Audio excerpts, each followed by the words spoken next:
What does Nick Caserio see in Davis Mills that I don't? Let's talk about it. Hard work, hard work, hard work, hard work, hard work, work. There you go. Hard work, work. Everybody doing it right. Hard work, work, work. That's what you say. Hard work, work, work. Earn more pay. Hard work, work. Hard work, do it every day. Hard work, work. Get up out of 2:45. Hard work, work. Let go and earn more pay. Hard work, work. Boots on and lace. Good morning, good morning, good morning. Now, look, I know I normally come on here and hollering. That's what it seemed like. It's like, why you hollering? It's like I'm not hollering. Maybe I'm just excited to see people. How about that? Good morning to everyone. How about that? Grand rising. Is that what look? Shout out to all my guys who sent out that, hey, good morning, beautiful text, right? Good morning, sunshine text. You know, the one y'all send out in mass production. You just copy and paste it and send it to this person and this person and this person. Okay, look, I'm gonna stop. Sarge, you're gonna stop giving away the game. All right. Look, just because I'm out of the game don't mean I should be giving the game away, right? Just because Sarge is a happily married man and he don't play the game no more, don't mean that he got to be out here giving the game away for free, right? Right. Hey, what's going on, y'all? You're tuned into the Sports Talk with Big Sarge show live on YouTube. Make sure you're following me on the app formerly known as Twitter at Big Sarge Sports with the Z at the end. And make sure you're following me on the Tick and the Talk at Big Sarge Media. Follow me, subscribe to my YouTube channel, Big Sarge Media. Make sure you're reading all my articles on BigSargeMedia.com. Hey, side note. So today I got an article that's going to drop. Y'all really need to go over to BigSargeMedia.com because this article that I'm about to drop is called Remember the Texans.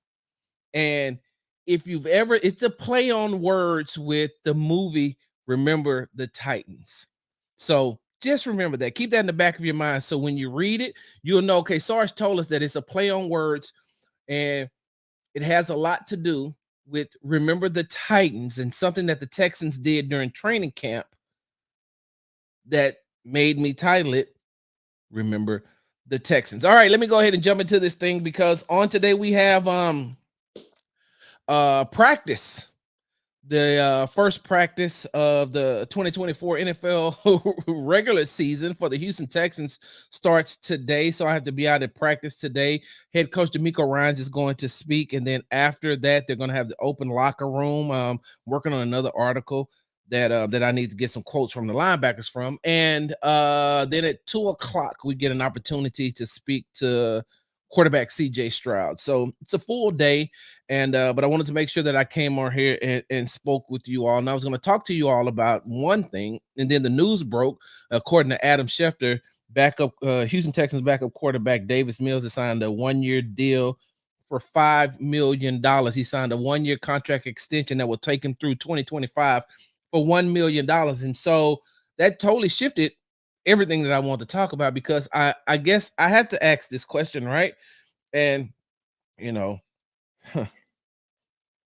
it's funny because you know how some people be like, look, I don't mean no disrespect, but then right after that, disrespect comes. Like, look, I don't mean to be disrespectful. And then right after that, they're disrespectful. So let me say, with all due respect, let me preface my statement by saying I think that Davis Mills is a very good guy. He's very smart. He's very intelligent. And, if you can catch him in the locker room, he will stop and talk with you. But most of the time he's moving. So you don't hardly get a chance to speak with him. Davis Mills was thrown into a very bad situation when he was drafted here. A very, very bad. There was a lot of turmoil. There was a lot of strife going on in this organization. And Davis Mills, just like he said during training camp, this is the first time he's ever been in the same offensive system 2 years in a row. And so when you go to talk about Davis Mills, you can't criticize him fully because of the situation that he was placed in the time that he was drafted here to the Houston Texans. I mean, when I tell you that this franchise was in disarray, it was horrible. It was horrible. And if it was horrible for the media to have to cover it, I know that it was horrible for the players to have to be involved in it. And so Davis Mills came at a bad time. And so I guess, they're going to see what they have in him, as far as a backup is concerned this year, and they extended him through next year. And so I get that part. And I will give Davis Mills a pass as far as that is concerned. But when I look on the field, I'm saying to myself, if anything ever happened to CJ Stroud, if anything ever happened to CJ Stroud, are we sure that you want Davis Mills going into the game? And I'm only asking because there was a situation last year where he had to, where CJ Stroud had to miss time. And I mean, Case Keenum started. Like, they didn't even want to give the full reins to Davis Mills then. And so maybe they've seen something in Davis Mills. Maybe they've seen something in training camp that says, yeah, we're very comfortable and confident in knowing that um, that Davis Mills is capable of leading this offense. Maybe there's enough offensive weapons where Davis doesn't have to do a lot to continue to keep this team moving forward. It's weird for me because I've watched every snap Davis Mills has taken since he, came to this, since he was drafted, by the Texans, and even sometimes during training camp. So I'm not talking about the system that he's in. I'm looking at him as far as his mechanics are concerned. Like, let me tell you like this. When Davis Mills is throwing on the side, I haven't seen a better spiral, a tighter spiral coming out of the hands of a quarterback than Davis Mills. Like Davis Mills to me never throws a bad pass when it comes out of his hands. It's just the direction in which he's throwing it. Like if they just took pictures or videos of Davis Mills throwing the ball, it's so beautiful. But like, he's throwing to the right, but the receiver's on the left. So I'm like, maybe that was just a miscommunication. And like I said, I've watched him. I've watched him. And during training camp this year, there was a practice in Ohio.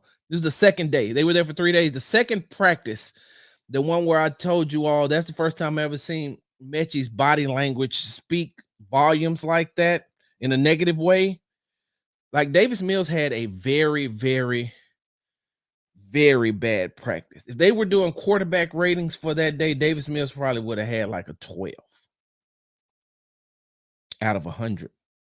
He looked bad. Now, with that being said, though, I've also seen some practices where Davis Mills has been on the money. So the problem with me for Davis Mills is consistency. He stacks days, but the days that he stacks are, he'll stack a couple of good days, then he'll stack a couple of bad days, but there's never like good day, good day, good day, good day. Man, okay, but because CJ doesn't have a great day. CJ didn't have great days every time. CJ didn't have great days, but come to find out from Bobby Slowick, when I asked him about that, Bobby Slowick said, well, the reason why CJ looks like that is because sometimes I'm not allowing him to throw to the first, second, or third read. He has to go through all of his progressions before he can get the ball out of his hands. He said, because we watch when he dropped back, there's somebody that is open. He could throw to him. But the way that we design the play, no, you can't. Don't throw it to him. Don't throw it to him. Don't throw it to him. Throw it to him. The fourth option in this play. Because we can't make it easy for you.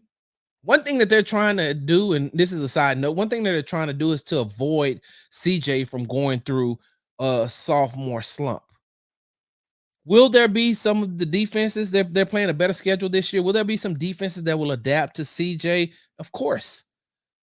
But the one thing that I've learned by watching and being around CJ Stroud, he's very, very, very intelligent, and he never really makes the same mistake twice. He doesn't. So you could beat him maybe on a defensive scheme one time, But that second time around, if he sees it again, because he computes, he never forgets. If he steps to the line, he's like, well, they did this before, and on this play, this is what they did. All right. If you all haven't gotten a chance, go listen to my exclusive one-on-one interview with head coach D'Amico Ryans on my YouTube channel, Big Sarge Media. Subscribe while you're over there too. But go ahead, go and listen to that. And when I asked him the question about who's the bigger football junkie, is it him, Coach Ryans, CJ, Will, Aziz, or Derek Stingley? And he said it's CJ. He said because CJ be up and send a text to the group at like 12 o'clock at night based off of something that he's seen or something that he's working on or something that that's related to the offense. I heard an interview. I forgot who it was with. I would love to give him the credit, but I can't remember who exactly. Offense coordinator Bobby Slowick was talking to, and he said that he had to tell CJ like, "Hey, go to bed." Like, go to bed. It's 11:30. Why are you sending us? Why are you sending plays to the group text or sending things to the group text about the offense? Like, go to sleep. Like, do you ever sleep? And so I say that as I digress is CJ was going through that time during training camp and they weren't allowing him to do that. I don't know if they were doing the same thing with Davis Mills, but he just did not look fluid. He did not look fluid. There wasn't any continuity. I want to say out of the training camp days I seen Davis has some about maybe it was probably about 2 or 3 good days. He had about 2 or 3 good days, but there's still a lot. So for me, and this is just me, and this is just my opinion, right? My opinion on the outside looking in.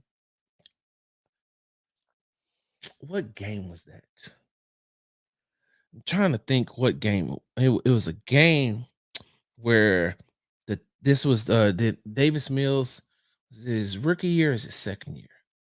I can't remember, but there was a game where I was watching Davis Mills and I said, wow, he really has something. And if you pretty much watch Davis Mills, maybe not at the end of the game, because then there's other factors that come into it, as far as like some people like to say the clutch gene. But like when you watch Davis Mills operate without thinking, move the ball right up the field when he's not thinking. But sometimes I think that he overthinks and he wants to be so perfect. And that may have something to do with his IQ. Like, he has a high IQ. Like, Davis Mills went to Stanford. Like, yeah, you could be a good football player, but they just ain't saying, "Hey, man, we're gonna let you into Stanford." Yeah, yeah. Come on, like, look, we'll bypass those scores. No, you still gotta have the grades to get in there. So, and Davis Mills, when you talk to him, he has a high IQ. So when he's not thinking, he's focused. He's moving. Like, that ball goes all over the place when he's not thinking. And as soon as he starts thinking, here we go.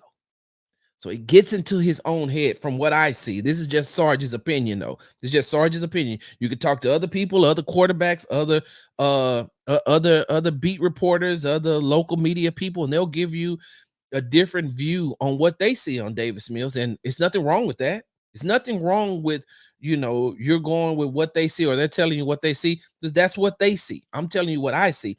And what I see is when he's not in his own head, he balls out. When he gets inside his own head, something just happens. That's why, like I said, with that clutch gene, even there were times where Davis looks like he would have won the game, and then all of a sudden he just gets inside of his own head. And now, like, what happened? What happened, man? You were just so consistent. And so, like I said, with them extending him for this 1-year deal for $5 million, is going to take him through 2025. I'm guessing that they want to give him an opportunity and a chance to, see what they really have in him. Give him this opportunity to learn this system going into a second year. And so here's the funny part, though. So if the Houston Texans, and I've said this before, hold on. That is a good point. Let me put this up right quick. Mrs. Baptiste said, I said time and time again, he plays well, and when he doesn't care about the outcome of the game. That is Yes. And let's see what H Town Talk said. With him, it's location, location, location. Yes. And so, but when it comes to, here's the conundrum, right? Yes, I do know a couple of Scrabble words and a couple of SAT words. Here's the conundrum. Davis Mills is going to be inside this system for the second year. And if the Houston Texans do what they're supposed to do, right? They do what they're supposed to do, win the games that they're supposed to win, have the success that they're supposed to have, then this is what, to me, this is what's going to happen. Bobby Slowick is going to get a head coaching job somewhere. Bobby Slowick is going to get a head coaching job. And then I see quarterbacks coach Gerard Johnson stepping into that offensive coordinator role with the team once Bobby gets hired. And does Gerard keep the same offense? Does he keep the same offensive mindset? Does he keep the off? Does he keep that? I mean, you can keep the core, but I'm pretty sure he's going to want to throw his own spin into it. And so you do have Davis Mills, and like I said, this is if the Houston Texans do what they're supposed to do as far as winning these games and being successful this year. You keep him in that system this year, and then Bobby leaves and gets a head coaching job. Then Gerard comes in. So how?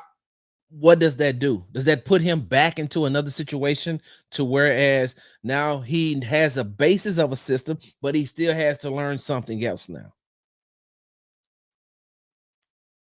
And with the way that Davis plays the game, do you want to have to put him in that situation again?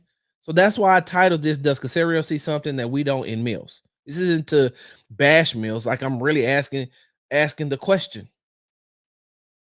You're extending him, another year. Does that mean that you're not looking for a backup quarterback to CJ Stroud moving forward for the next 2 years? I'm sorry, you have a backup quarterback to CJ Stroud, but are you not looking to add another quarterback? Like, and when I say another quarterback, I'm not talking about a quarterback that can go to the practice squad or anything like that. I'm talking about a quarterback that if CJ goes down, then he could step right in. Do I think that Davis Mills can do that this year with what Nick Caserio did as far as going out and getting a running back like Joe Mixon, going out and acquiring, trading for Joe Mixon and trading for Stephon Diggs, adding him to that offensive core? Like, it should be a simple, hey, look, just don't mess it up. Just don't mess it up. We got you everything you need. Just get the ball to the people that you need to get the ball to. You don't even have to think about it. Davis, just do it. But it, like, you can do that, right? You can do that if he doesn't have to think.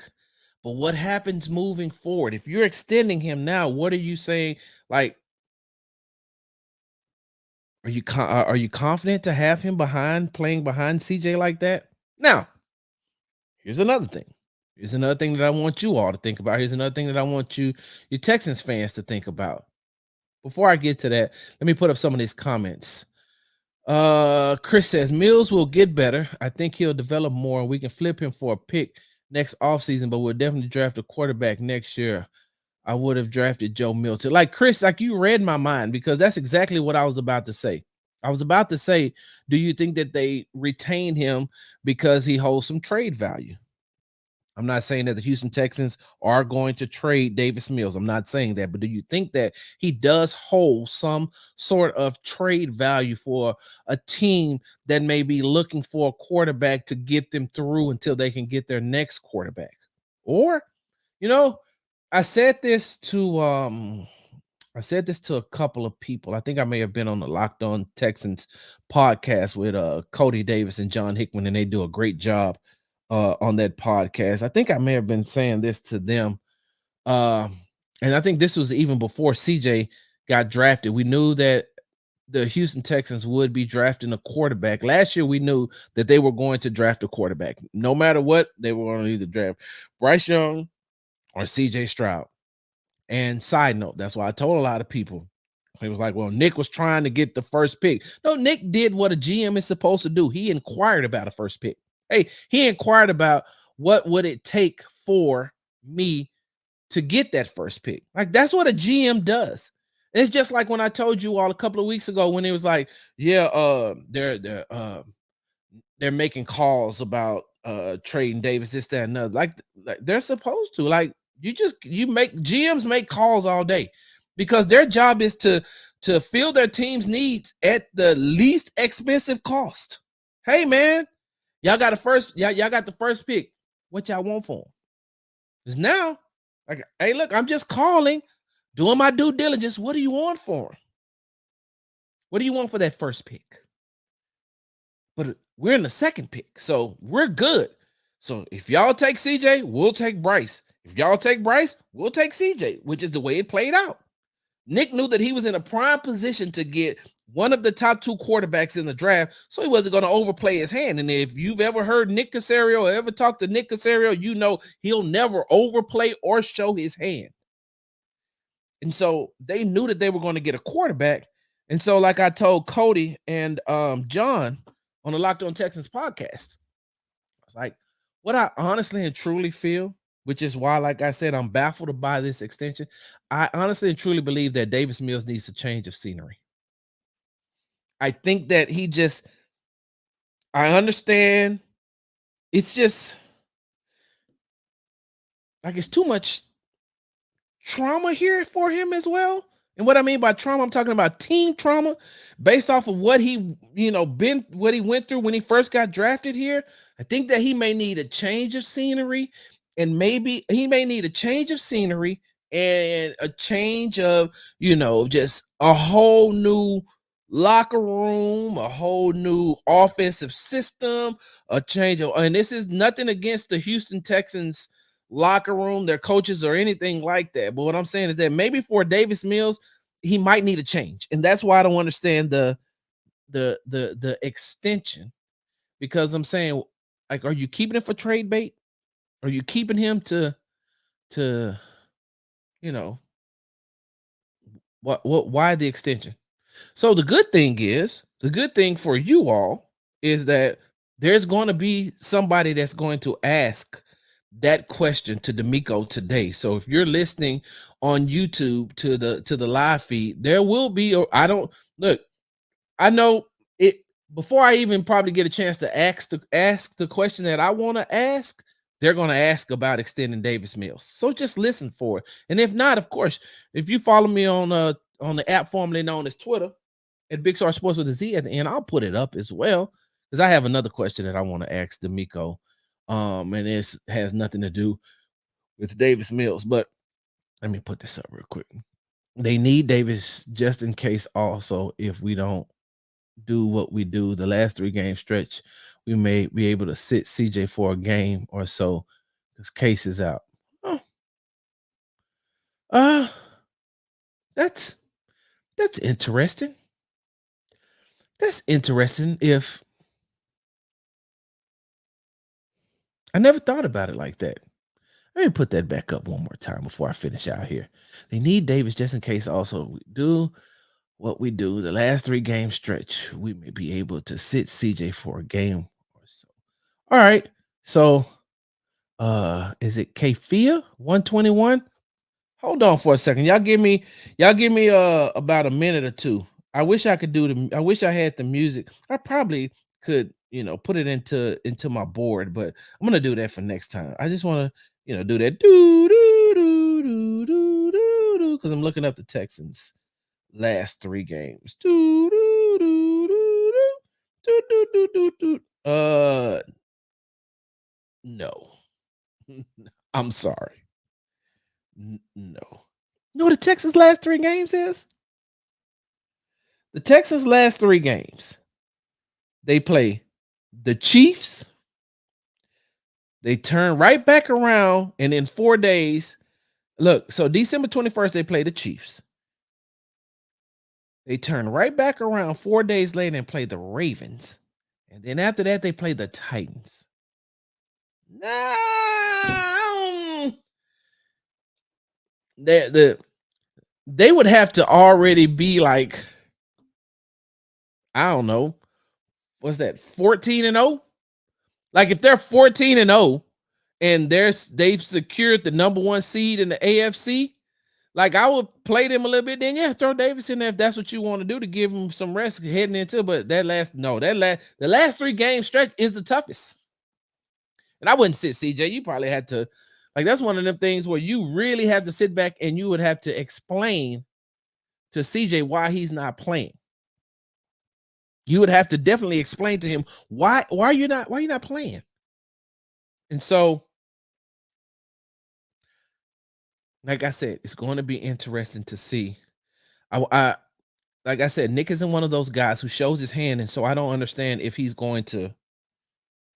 keeping him around because he's really genuinely wanting to keep him around, and that's a great deal, or you got something else, got another trick up your sleeve. Because imagine if CJ doesn't just imagine if something happens and CJ doesn't play those last 3 games. Are you confident in having Davis Mills play against the Chiefs, the Ravens, and the Titans? Oh, and before they played the Chiefs, they got the Dolphins. That is a tough three. That is a tough 4 game stretch for the Texans, especially that December 21st in Kansas City. They got to leave, come right back, and turn right back around and play. So you're playing Patrick Mahomes, and then in 4 days, you're playing Lamar Jackson and Derrick Henry. That is a lot. Hold on, I'm gonna get to some. Let me get to some of these comments. First of all, thank you all for joining. I appreciate it. Let me do this before I get up out of here because I got to do some duties. I think the signing is more for CJ. Keep his quarterback core room there for him as he grows and matures as an NFL quarterback. That could be true. Hey, look, before I get to these other comments, let me say this right quick. This is my time where, probably gonna make some people mad, especially here in the local market. And I gotta say it anyway. Hey, y'all remember when these people were like, "Hey, man, you should sit CJ. Let Davis Mills start. Let CJ sit back and watch for like the first 3 or 4 games of the season." Y'all remember when they were saying that? It's pushing that. Probably the same people who was like, Dana Brown doesn't know what he's doing for trading for Kikuchi. Yeah, about that. Here we go. The last time he had a meaningful snap was a screenplay to Mechie during the playoff game against the Browns. My guy Ricky. Oh man, listen, let me tell y'all something. If y'all not following this guy right here, make sure you're following him. When I tell you one of the most brilliant minds when it comes to high school and college, anything I want to know, high school or college, I would definitely go to him. Ricky, I need to pick your brain because look, I'm a Cam Ward fan, quarterback from the University of Miami. I've been a Cam Ward fan since he was at Incarnate Word when he went to Washington State, and now he's at Miami. I need to know, am I hyping him up too much? Am I thinking too much? Like I got him as the Heisman Trophy winner right now. Him and second person is the wide receiver out of Arizona. Like if I had to give a Heisman right now, it's definitely going to Cam Ward. I don't know if I'm just hyping that up because Cam Ward beat the hell out of Florida. I don't know if I'm doing that or not. Could be, could not. But Ricky says, could it be that Mills is just a decent backup, but a great mind in the quarterback room who helps everyone in there improve and get smarter? That could be it too. Having someone with a quarterback mindset and a high IQ should boost everyone. That, and especially when you add Case in the room too. Because sometimes let me take that. Sometimes you do have these quarterbacks who go into the NFL and they may not have an illustrious NFL career as far as the player is concerned, but they're damn good coaches. So he may be on his way.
All right. Sorry.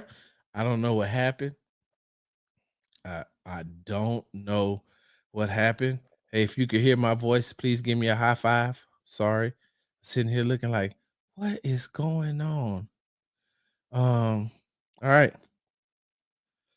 Then why not make him a coach and not take a roster spot? Yeah, because well, I mean, you can't make him a coach. I mean, he's still serviceable. Let's not do that. Let me get these on out the way. We need a Jacoby Brissett or even a Minshew type of backup to feel safe. Yes, I'd take Flacco over him too. Mills is far from a starter, but maybe he's a good couple of games against bad teams. Okay, I can see that. Let me get this one in. Two of those three games are who will be battling for the top spot exactly. Um, hold on. Uh, see what Ricky had to come back and say because we take a decent backup quarterback off the roster who knows the offense out of the room. No one choosing in their career to be a coach. If you tell him there isn't a spot for him, he will leave. Exactly. Cam Ward is definitely looking like a Heisman winner, but it is early. I already talk about him dropping because his mechanics, which is crazy. Don't change what's not broken. Exactly. All right, y'all. I got to get ready to get up out of here. Thank you all for joining the Sports Talk with the Big Sarge show live on YouTube. Don't ask me, y'all. I've had a brain freeze. I don't know what's happening this morning. I feel like, hey, look, I feel like I'm a Chase Bank ATM or something. Like I feel like I'm the Chase Bank glitch this morning. Like I'm just glitching. But I know that I have some things that I have to get up out of here and do, and I'm gonna try to come back a little bit later on. I like doing these two-a-days. That's what I'm gonna start calling. Like I be doing 2 live shows a day. Like, I really did it only one day, but like I like doing these two-a-days. So I'm gonna come back, especially now coming out of the locker room. I'm gonna have some exclusive locker room stuff for you all today. I'm gonna talk to us Monday. We didn't get a chance to really see a lot of the players. I got a chance to talk to Jimmy Ward, but we didn't get a chance to talk to a lot of the players because they weren't in the locker room. And if they were, they weren't made available to the media. And Ricky, that's why I also brought up Cam Ward because I got a chance to talk to CJ about Cam Ward. He likes Cam Ward as well. But I'm gonna after practice, I'll be right back here on Sports Talk with Big Sarge live on YouTube. Make sure you follow me on the app formerly known as Twitter at Big Sarge Sports with the Z at the end. Follow me on the Tick and the Talk at Big Sarge Media. Subscribe to my YouTube channel at Big Sarge Media. Make sure you're reading all my articles on www.bigsargemedia.com. Thank you all for joining today. I'm out. Hard work.